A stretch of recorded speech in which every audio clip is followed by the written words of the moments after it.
Record 1. The stay of execution. 8 interceptions in a single game on September 24, 1950. Chicago Cardinals quarterback Jim Hardy experienced a nightmare that modern football metrics would deem a career-ending anomaly.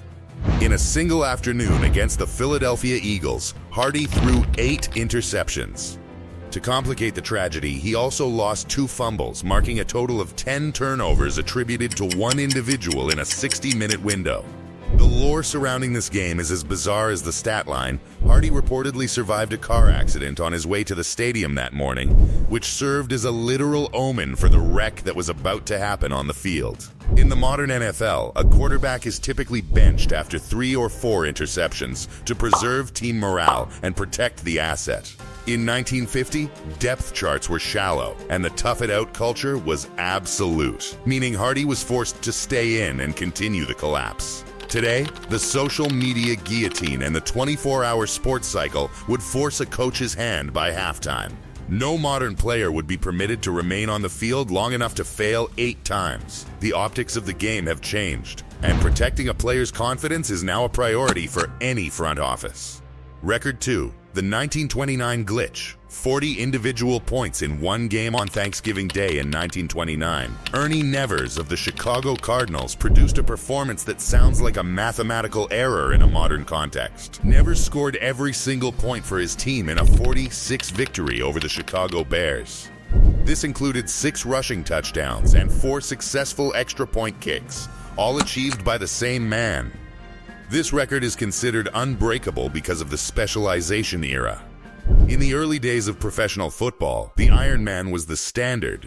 Your best athlete ran the ball, threw the ball, and kicked the ball without ever leaving the field. In 2025, roster construction and physical demands forbid this level of cross-training. Even if a modern star like Saquon Barkley scored 6 touchdowns in a single game, he would never be asked to kick the extra points. That task is the sole domain of the kicker, a player whose entire career is dedicated to one specific motion. Modern specialization has effectively patched the possibility of a 40-point individual performance out of existence. Record 3. The Gentleman's Agreement. 7 passing touchdowns in a game. The record for passing touchdowns in a single game currently stands at 7, a mark that has been tied 8 times by legends such as Peyton Manning, Drew Brees, and even Nick Foles. While modern offenses are more explosive and pass-heavy than ever before, the 8th touchdown remains the glass ceiling of the NFL. The barrier preventing this record from being broken is not a lack of talent, but rather the unwritten rules of sportsmanship and mercy.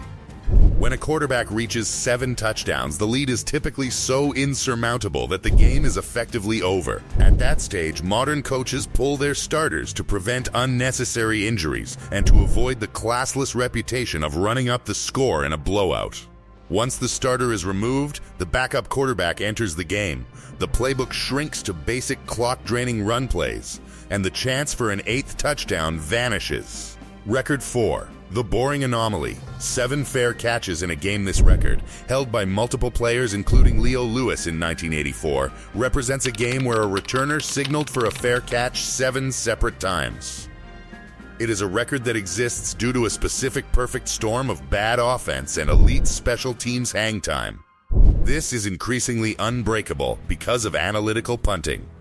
Modern punters are no longer just kicking for distance. They are specialists in directional kicking designed to force the ball out of bounds or induce a touchback. Furthermore, the NFL has drastically changed kickoff and punt rules to incentivize touchbacks for player safety. A modern returner is far more likely to let a ball bounce into the end zone or take an automatic touchback under the new fair catch rules than to stand under 7 consecutive hangtime punts. The modern game is moving away from the punt return entirely, making this stat a relic of a more cautious era of special teams. Record 5. The Backfield Landlord. 7 sacks in a single game in 1990. Derrick Thomas recorded 7 sacks in a single game against the Seattle Seahawks, a display of defensive dominance that has not been matched in over 3 decades. He essentially built a real estate portfolio inside the Seahawks' backfield that afternoon. The quick-release evolution has made this record a ghost for modern edge rushers. Today's quarterbacks are trained from a young age to release the ball in an average of 2.4 to 2.5 seconds. To achieve 7 sacks in 2025, an athlete would have to beat an elite 300-pound offensive tackle 7 separate times in under 2 seconds, a physical near impossibility. Additionally, roughing the passer penalties have narrowed the strike zone for legal hits so much that many plays that would have been sacks in 1990 are now called as 15-yard personal fouls.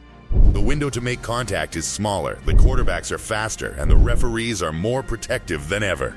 Record 6, the lawless season, 42 interceptions in 1962. George Blanda set a record that serves as a monument to a different era of football logic, throwing 42 interceptions in a single season.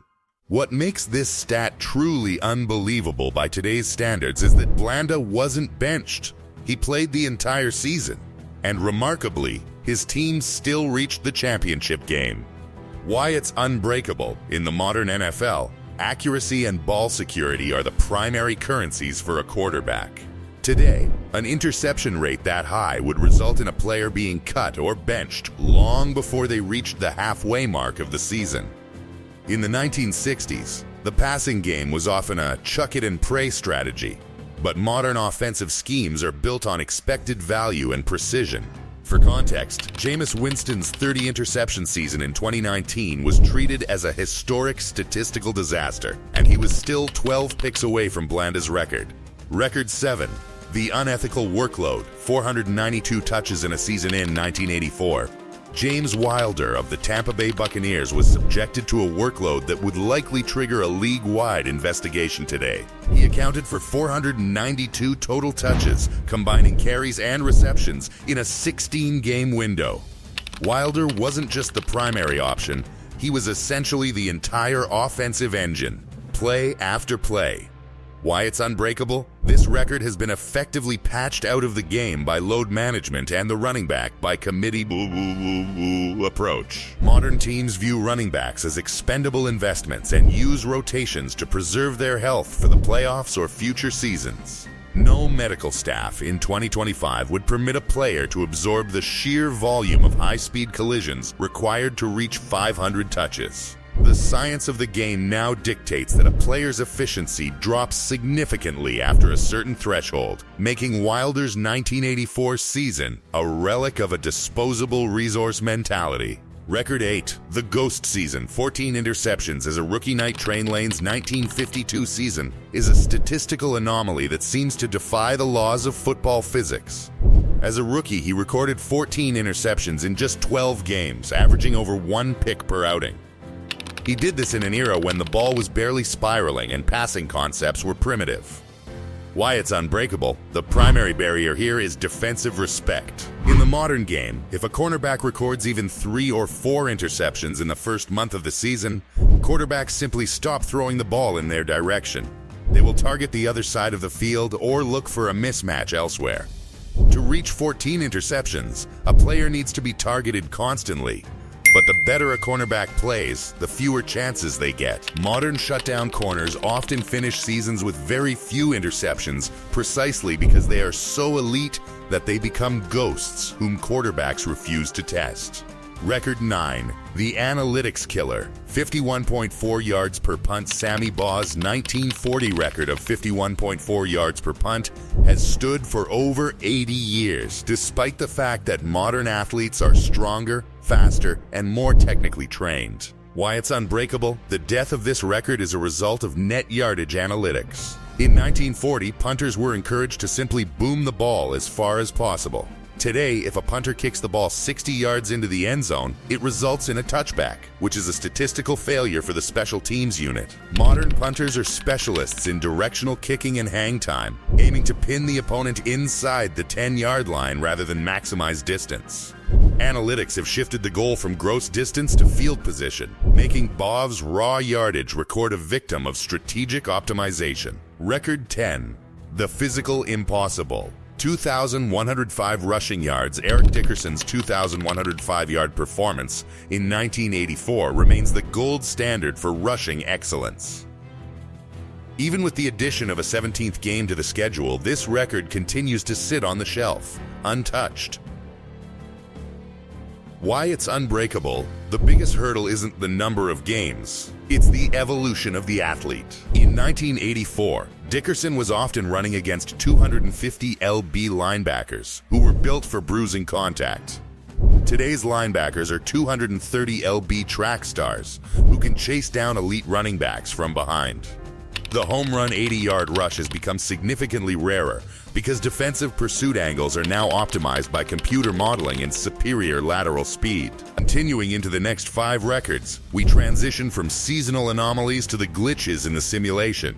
Performances so dominant they force the league to rethink how the game is played, and the start of the Iron Man career streaks. Record 11. The glitch in the simulation, 1,964 receiving yards in 2012. Calvin Johnson, known as Megatron, produced a season that remains the peak of wide receiver dominance. 1,964 yards in just 16 games. This wasn't a product of a balanced offense. It was the result of Matthew Stafford force-feeding his primary target even when he was bracketed by triple coverage. Why it's unbreakable? The death of this record lies in modern equitable distribution. Offensive coordinators today, influenced by the success of progression-based systems, believe that relying on one target makes the offense too predictable. In the current NFL, if a receiver is double-teamed, the quarterback is coached to find the open tight end or the scat back in the flat. Force-feeding one man nearly 2,000 yards is now viewed as a failure of offensive scheme. Unless a team possesses a once-in-a-generation talent paired with a complete lack of other receiving options, no one will ever command a high enough target share to catch Megatron. Record 12. The Red Zone Nightmare. 23 receiving touchdowns. Randy Moss's 2007 campaign with the New England Patriots was more than just a statistical outlier, it was a nightmare for defensive coordinators. He recorded 23 touchdowns in 16 games, a record fueled by Tom Brady's MVP season and Moss's sheer physical verticality. Why it's unbreakable? Modern defenses have effectively patched this through specialized red zone coverage. Inside the 20-yard line, teams now utilize cloud coverage or bracket techniques specifically designed to take away the top receiving threat. To counteract this, modern offenses have pivoted to using power slots or 6'6" tight ends as the primary red zone mirrors, spreading the touchdowns across the roster. To break this record, a receiver would need to be the only viable red zone option on a team that refuses to run the ball near the goal line, a scenario that modern balanced coaching avoids. Record 13. The pressure peak. 22.5 sacks in a season. The single-season sack record of 22.5 is shared by Michael Strahan and TJ Watt. While this is the most attainable on paper due to the 17th game, the 23-sack threshold remains a brutal barrier. Why it's unbreakable? The primary hurdle here is the holding no call. It is a widely accepted, though unofficial, reality in the NFL that officials allow offensive linemen a certain degree of holding against elite pass rushers to protect the star quarterbacks from being hit on every snap. If every holding penalty against a player like TJ Watt or Myles Garrett were actually called, the record would have fallen years ago. To reach 23 sacks today, an edge rusher must overcome not just the offensive line, but the officiating bias that prioritizes the flow of the game over defensive dominance. Record 14. The extinct play. 10 kickoff return TDs. Josh Cribbs and Leon Washington each hold the record for 10 career kickoff return touchdowns, a stat line that now belongs to a different version of football. Why it's unbreakable? This record wasn't beaten by a player. It was retired by the league office. For safety reasons, the NFL has systematically legislated the kickoff return out of the game. By moving the kickoff line forward and changing touchback rules to encourage kneeling in the end zone, return opportunities have plummeted.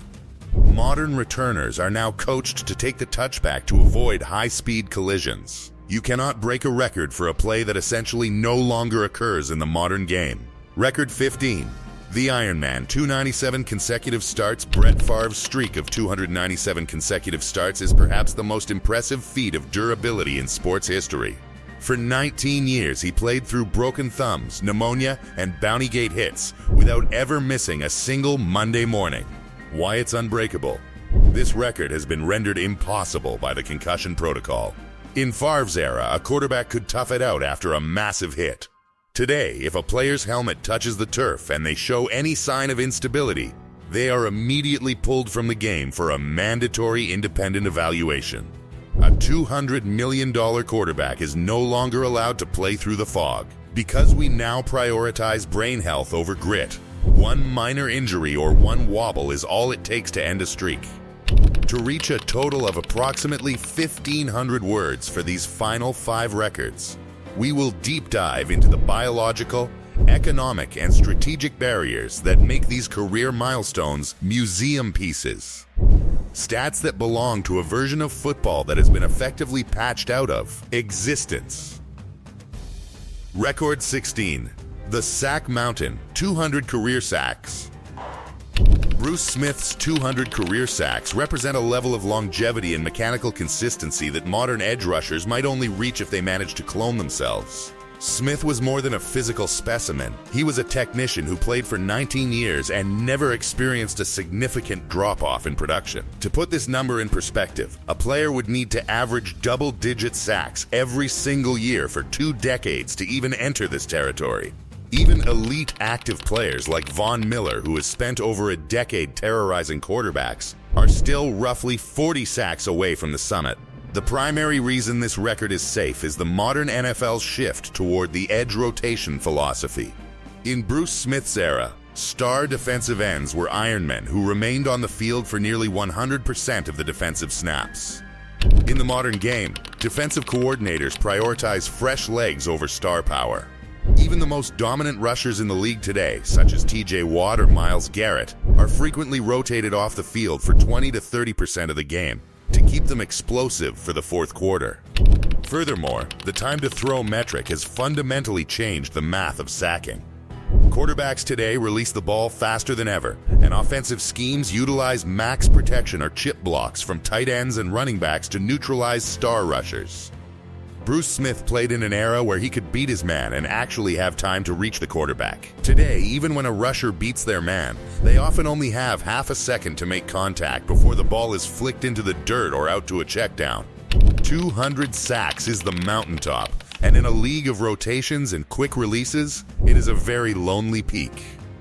Record 17. The astronomical total, 22,895 career receiving yards. Jerry Rice did not just break the career receiving record, he sent it into an orbit that modern physics cannot reach.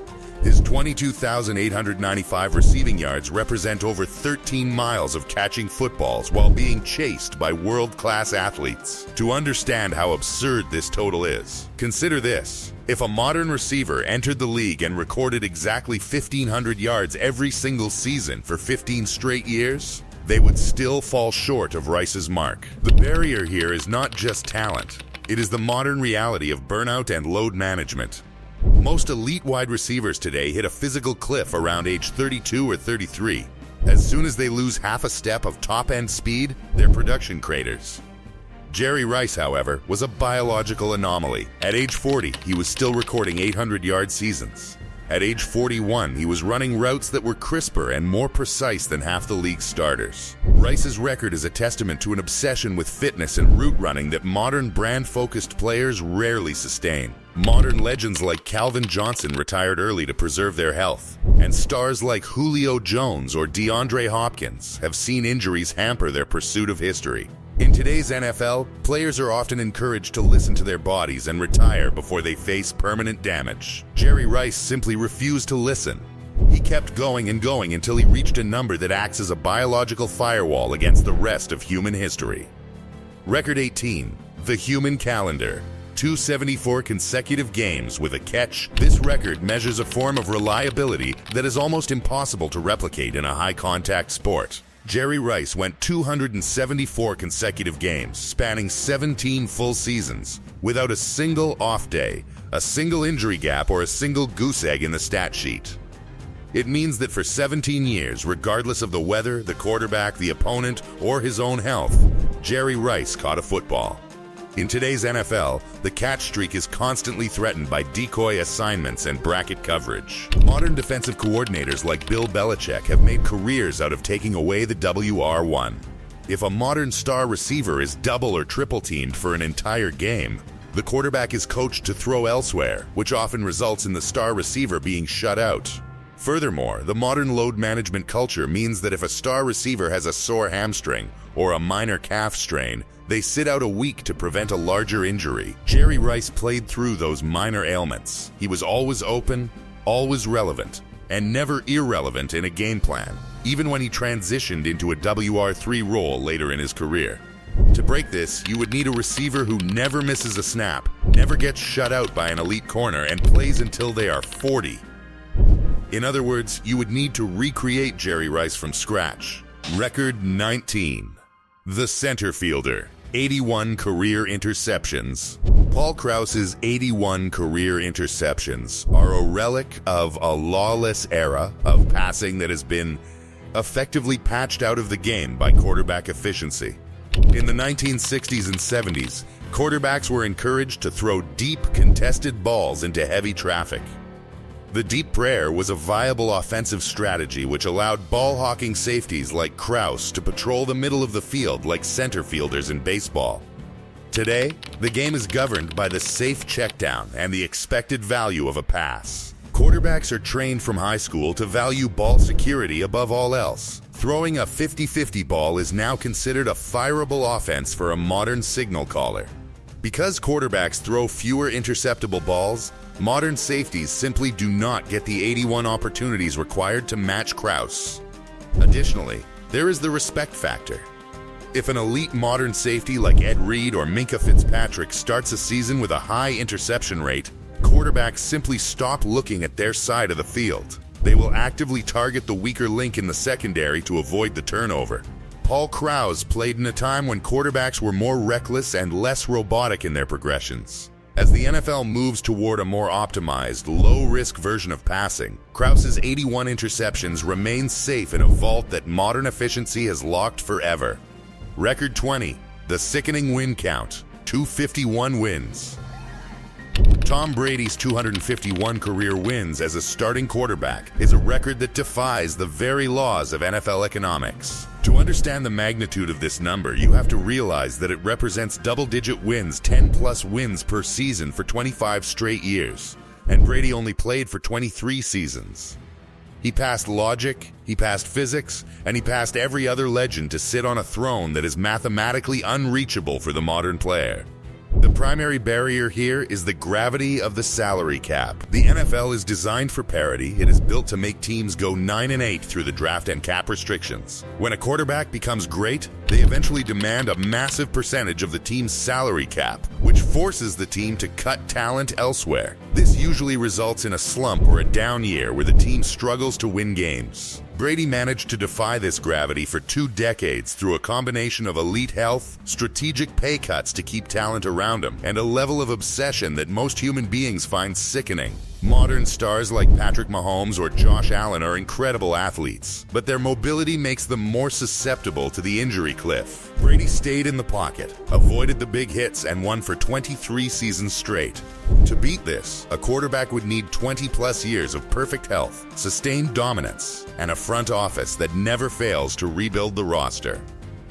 Brady's 251 wins is the NFL's Mount Everest, and the oxygen is simply too thin for anyone else to reach the top. Conclusion: the ghosts of the gridiron, we watch the NFL for the spectacle, the 70-yard bombs, and the legendary records that push human limits. But these records aren't just numbers. They are artifacts of a lawless era before load management and concussion protocols.